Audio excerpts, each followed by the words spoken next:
paglilingkod sa pag-alalay. Kasama si May Binauhan sa DZRH Public Service Hour. Oras natin, 21 minuto na po makalipas ang alas 3 ng hapon at ngayon dako po tayo sa ating mga panauhin at pag-usapan natin mga nakaschedule natin na bloodletting. Ayan, at the same time paanyaya sa lahat. Ano po? So ngayon pa ang ating kasama ang Dugong Alay Dugtong Buhay Youth Council, tama ba? DADB Youth natin, ang kanilang president.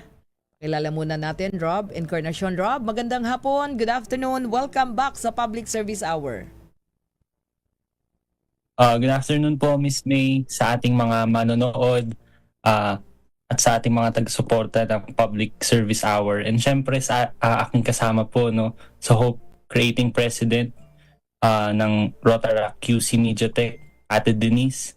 And also sa Wonder Woman ng DZRH, Miss May. Ayan. Magandang hapon po. Magandang hapon, Rob. Kumusta? Nasa Baguio ka ba ngayon or nakababa ka ng Baguio? Si Rob po kasi nag-aaral sa Baguio. I think it's St. Louis ba, Actually, Rob? Ano po, from UP Baguio po. UP Baguio. Currently po nasa dorm. Oo Yes nga. po. Oo. Nasa Baguio. Nasa Baguio ka ngayon? Yes po. Kumusta? Kumusta ang Baguio? Malamig ba? Sobrang lamig? Naku, sobrang lamig, Miss May. Kung wala lang araw dito, Diyos ko, napakalamig. Kaya pala tingin ko sa iyo na namumuti ka na. Although maputi naman talaga si Rob. Oo nga, wow. Pero kaya naman ang lamig. Pwedeng Opo, kaya naman po. So, ibig sabihin pag malamig kasi maraming turista, 'di ba? Daming umaakyat. Opo, totoo po 'yun. Pag tuwing Friday nga po, madalas traffic. Kaya maaga dapat makaalis ng bahay, ng dorm. Nako, kaya pala sa bloodletting nandito ka, bababa ka from Baguio, Rob. Hopefully po makababa po ako ng Baguio. Para dun sa bloodletting. Okay, pabatiin muna natin ang President Rotaract Club of Quezon City. Hope Creating din ang tawag sa kanila, no? And Hope Creating President ng Rotaract Club of, tama ba, Quezon City o Mediatek? Mediatek po, Quezon City. Mediatek, Quezon City. Ayan, tinanggal ni Justil yung Mediatek. Patricia Denise Cabreros, ayan. Patricia, magandang hapon. Good afternoon. Good afternoon po. Yun, no? Ang gaganda ng mga kabataan. Hello. Ayan, yan ang sinasabi ko eh. Good afternoon po Good, sa ating mga manonood po at sa mga tagapakinig po. Ako po si Patricia Denise Cabreros, ang Co-Creating President po ng Rotaract Club of Quezon City Mediatek. Oo, welcome sa Public Service Hour. Ano ba tawag sa iyo? Denise o Patricia? Denise na lang po. Denise, ayan, si Denise. Alam ko, ilang taon ka na ba, Denise? 18, 19? Dapat to eh. 23 na po. 23 na? Na ano ko 23 na. na po. Kasi naman, mukhang 18 years old pa lang, di ba? Okay, anyway, so welcome sa Public Service Hour at sabi ko nga every time na ang mga kabataan ay merong mga ganitong activities, nakaka-inspire, nakakatuwa. Paano nyo ba i-inspire? Lalo ka na nasa Rotaract Club ka, no? So, very active. So, maraming mga kabataan natin ang dumadaan sa mga pagsubok nowadays, ano? But then kayo, nakakatuwa na meron kayong mga ganitong activity at the same time, nakakatulong kayo sa ating lipunan. So, tanungin ko nga kayong dalawa muna. Oo, sa mga ganitong pagkakataon at panahon, paano nyo ba dapat i-inspire ang inyong mga kapwa kabataan? Ayan, okay. Si Denise muna. Denise?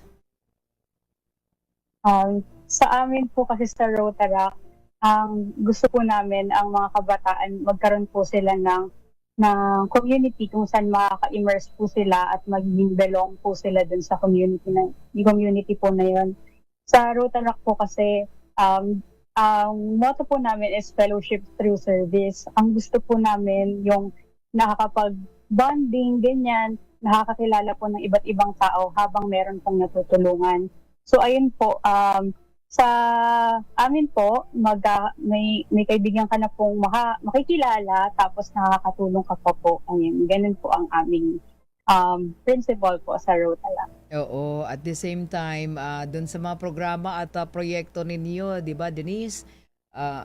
Ang dami nang pwedeng ma-involve, 'di ba?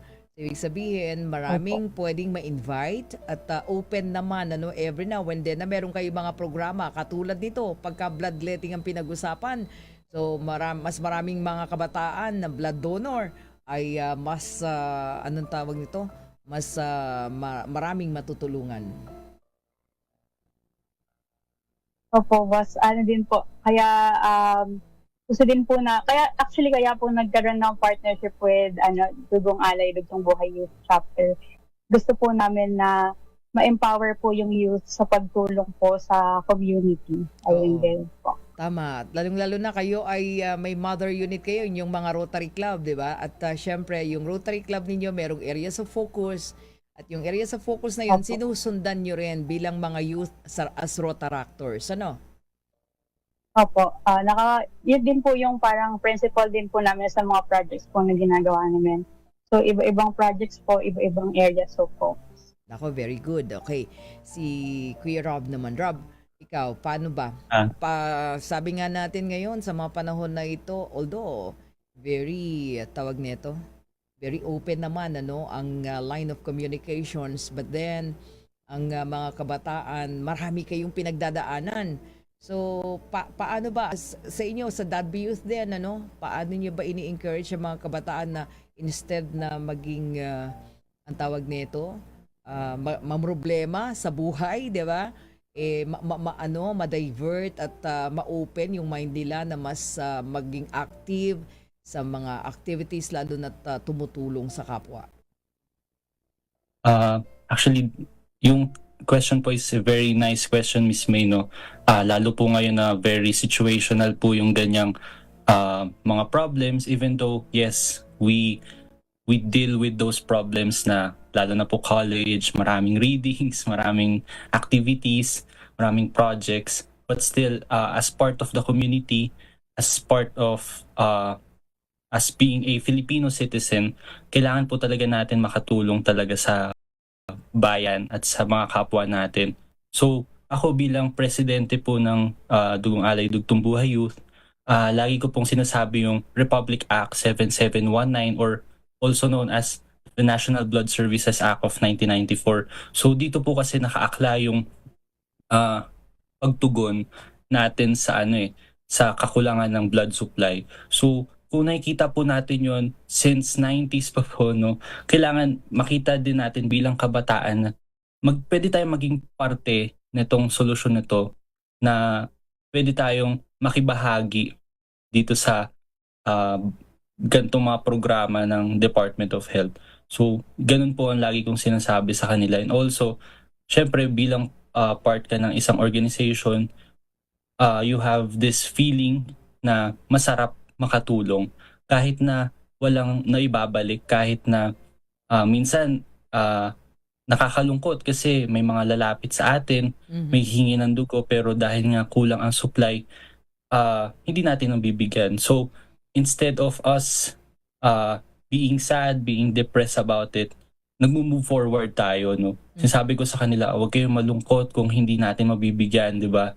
Sabi nga, di ba, yung kay Spider-Man, great power comes great responsibility, no? But also, you should know na we are not superheroes here. We are just youth, persons, Filipino citizens na nagbibigay lang ng makakaya nila. So, yun at yun lang naman yun. So, we need to keep moving forward dun sa gusto nating goal na makapagbigay ng libre at ligtas na dugo. Ayun, galing-galing. Oo nga, kasi ibig sabihin kasi sa mga ganitong pagkakataon na alam natin na ang dami naman sadyang problema, no? Pero sabi nga natin, kayo nakatutok kayo for mga bloodletting, pero yung bloodletting na yon hindi pwedeng maliitin, ano? Kasi ang ano nito, ang equivalent is really buhay, mailigtas ang isang buhay. Actually, makapagligtas ka ng isang buhay. Ano na ba, ang laking impact nun, hindi lang doon sa tao kundi maging doon sa pamilya, no? At sa kabuuan. So nakakatuwa, no? So kaya ko kayo tinatanong about that Kasi may mga pagkakataon na may mga, yung advocacy ninyo ay darating yung punto na para kayong panghihinaan, di ba? May mga ganyan eh. Kasi pagsubok, ang laki. Hindi madaling mag-mount ng mga bloodletting activities, lalo na kapag ang yung hinahanap ay mga blood donor, right? Hindi ganoon kadali, Rob, na naranasan natin 'yan, 'di ba? So, siguro mamaya pag-usapan natin ano ang inyong strategy this time para mas maraming mga kabataan ang mag-donate na ng dugo, no? Parang it's high time na siguro mga kabataan lalo na mas maging healthy din, ano? Ma-invite ninyo, maisama ninyo na mag-donate ng dugo. So nakakatuwa na kayo ay nagkaisa, no? Ang Dugong Alay Dugtong Buhay at ang mga Rotaractors, Rotaract Club of Mediatek, magkasama kayo ngayon na magsasagawa ng bloodletting. So mamaya pag-usapan natin yan. Standby lang kayo, babalikan ko kayo ha. 32 minuto makalipas po ang 3:00 ng hapon. Ang balama si May Pinauhan sa DZRH Public Service Hour. Oras natin, 41 minuto makalipas po 3:00 ng hapon. Naku, ang bilis ng oras. Anyway mga kaibigan, balikan natin ating mga youth. Muna tayo. Rob Encarnacion and of course Patricia Denise Cabreros. Ayan, balik tayo. Okay, Rob and Denise, pag-usapan natin yung bloodletting natin this coming Sunday, tama? So tell us about this bloodletting at anong mga preparasyon ang inyong ginawa para nang sa ganun mas marami tayong ma-invite na mga blood donor. Sino, Rob? Sige po. So ayun po, ang aming bloodletting event na magaganap on November 25, 2023. Sabado po yan sa Jose Maria Panganiban Senior High School, Barangay Gulod, Novaliches, Quezon City. So ito pong bloodletting event po namin na ito is sa Dugong Alay Dugtong Buhay Youth Chapter. Ito na po yung huli for this year. And ito po yung nakipag-partner po kasi ang Rotaract Mediatek sa amin, and ang naging preparation po namin dito ay actually mahaba po naging preparation namin dito. Nung kailan po ba Ate Denise? Kailan tayo nag-start ng meeting? October pa po kami nag-start ng meeting. And we are sure naman po na magiging successful ang aming gaganapin na bloodletting event this Saturday. Ayun. So, mahaba-habang preparasyon. So, ibig sabihin, meron tayong, Denise, marami ba tayong mga na-invite para mas marami tayong makuha na ng dugo? Ayun po, nag-invite na po kami sa mga sa mga organizations po na kakilala po namin. Pati po doon sa mga hindi po namin kakilala, in-invite na din po namin sila. Yung mga kalapit po na groups na meron po doon sa paligid po ng school, invite na po namin sila, including po yung LGU, yung barangay hall po. Pati po yung barangay po sa katabi, in-invite na din po namin sila.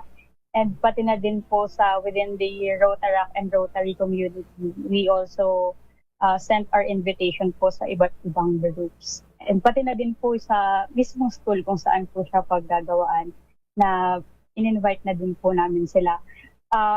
Medyo challenge po yung pag-invite ngayon kasi po mostly ng mga ini-invite po namin dahil po sa panahon mga may ubot sipon po ang mga mga Yun. tao, kaya nahihirapan po sila, hindi po sila maka-oo sa amin dahil nga po iba po may mga step dahil sa panahon. Oo, tama. Actually, yun din ang babanggitin ko ngayon, Medyo mahirap dahil una-una hindi naman pwedeng mag-donate kapag meron kang ganyang ngayon, kondisyon. So, meron ba tayong backup, Rob? At sabi nyo nga, ang daming mga na-invite, but then meron tayong partner hospital, isa, no? Tama ba? Sino ang ating partner hospital? Ang partner hospital po natin ay ang Philippine Orthopedic Center. So, sila po ang magiging main partner hospital po ng aming bloodletting event. So when it comes doon po sa tanong niyo po Miss May sa backup, actually ang pinaka-backup po namin diyan is syempre yung mga contacts po namin from Pasig if ever, mga kaibigan po namin na malapit kalapit ng Quezon City ganyan.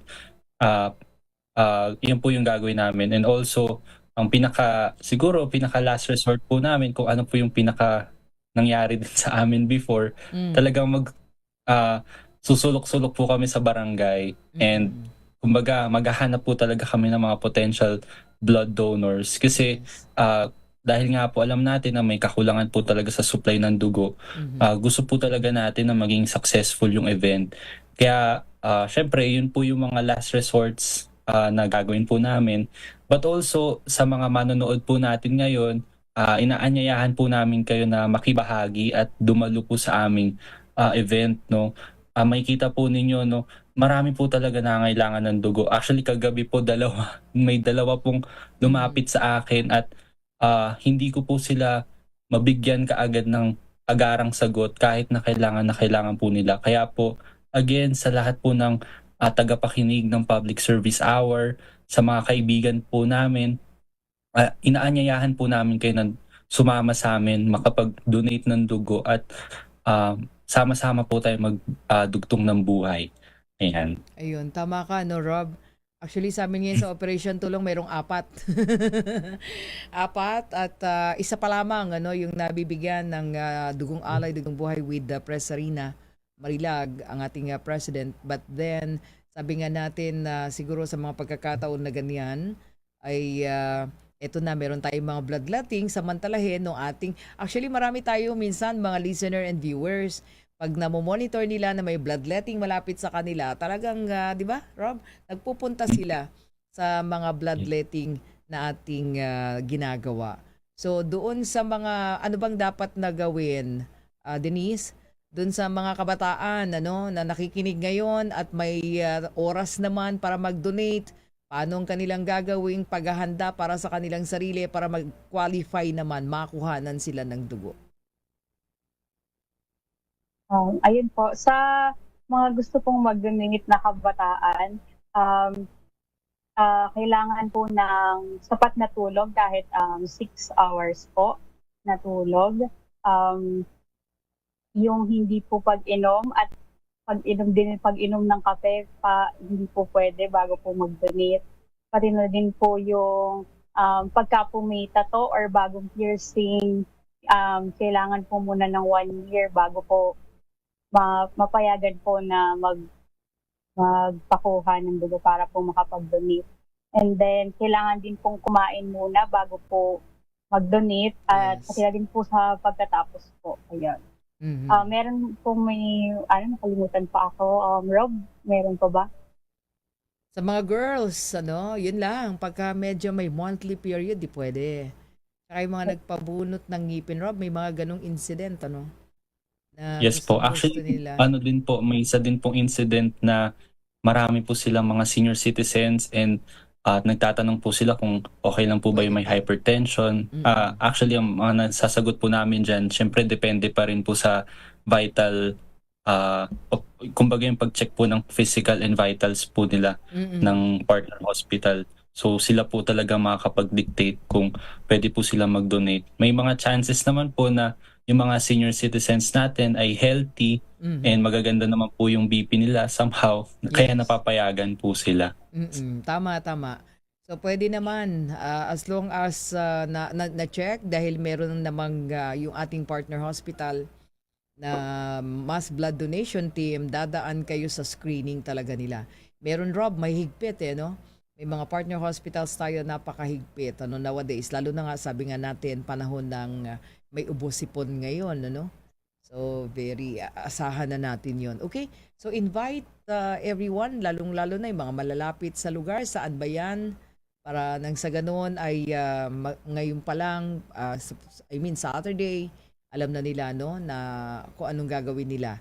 Hindi iinom ng alak, number 1, dun sa mga umiinom, di ba? Hindi maninigarilyo muna, sandali lang. Bawal muna para makapag-donate ng dugo. Go ahead, Rob. Ikaw muna. Ayan po, sa ating mga taga-panood, taga-pakinig, at sa mga kaibigan po natin sa DZRH at mga kaibigan natin sa Dugong Alay, Dugtong Buhay sa pamamagitan po ni President Sarina, inaanyayahan po namin kayo no, na umattend po sa aming bloodletting event on November 25. This Saturday na po yan sa Jose Maria Panganiban Senior High School, Novaliches Barangay, Gulod, Quezon City. Ayun po. Sana po makadalo po tayo at makapagdugtong po tayo ng buhay. Basta sama-sama po tayong tutulong, magagawa po natin yung mga magagawa po natin makatulong sa ibang tao. Maraming diyan, maraming mga residente diyan sa Gulod. Baka naman pwede, no? So open po maging sa mga walk-in. Registration ba kayo, Denise? Hindi naman. Hindi naman po. Okay. So, again, siguro para dun sa mga gusto mag-donate, hindi lang kabataan. Go ahead, Denise. Ayun po. Inaanyayahan ko po ang lahat po, ang mga taga-suporta po ng Public Service Hour, pagpakinig at mga nanonood po na dumalo sa aming event po, ang Pulse of Service, a blood donation kasama po ang paaralan ngayong Sabado, November 25. Magsisimula po siya ng 8 a.m. hanggang 3 p.m. po sa Jose Maria Panganiban Senior High School, Barangay Gulod, Novaliches, Quezon City. Ayun po, sana po makadalo kayo at makapag-donate po para po matulungan po natin ang mga nangangailangan po ng dugo na ating mga kababayan. Sa pagpunta nyo po at pag-donate ng dugo, madami po kayong matutulungan na buhay na makakapagtugtong pa po tayo ng madaming buhay sa pamamagitan po ng pag-donate ng dugo. Kaya, inaanyayahan po namin kayo na po. Ayun. So, it's a date, ano? Good luck, Rob and Denise. Ayan. Meron ba kayong... Anyway, Denise, meron ka pa bang upcoming? Bukod sa bloodletting? Wala? Oo. Sa Rotaract mo? Ngayong year po, wala na po for this year. Pero early next year po, baka magkakaroon po kami ng event po para naman po sa Filipino Sign Language po para sa deaf community po. Ayan. Okay. Maraming salamat, Rob.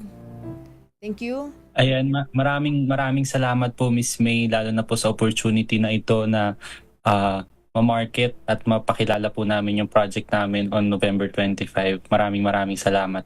At yung mga partners, meron ang ating mga partners, Rob? Ayan, yung mga partners po namin, first of all, sa aming head organizer, nagtap po sa amin the Rotaract Club of Quezon City Mediatek, and kasama po nila yung Interact Club of QC Mediatek. Kasama din po nila ang Rotaract Club of Bagong Sandigan and also their parent organization na Rotary. Then also, nagpapasalamat din po ako sa partner hospital po namin, Philippine Orthopedic Center, and most importantly, sa Public Service Hour po ni Miss May Binauhan. Maraming salamat. Yan, okay. So, yan mga basic requirements. Naku, sundin lang natin para makapag-donate. Thank you so much. Maraming salamat, Rob Encarnacion, ang ating president sa DADB Youth. And of course, Patricia Denise Cabreros, ang president ng Rotaract Club of Media Tech, Quezon City. Thank you. Good luck. Kita-kita tayo. Ayan mga kaibigan, ang ating pong bloodletting activity. Actually, bukas meron din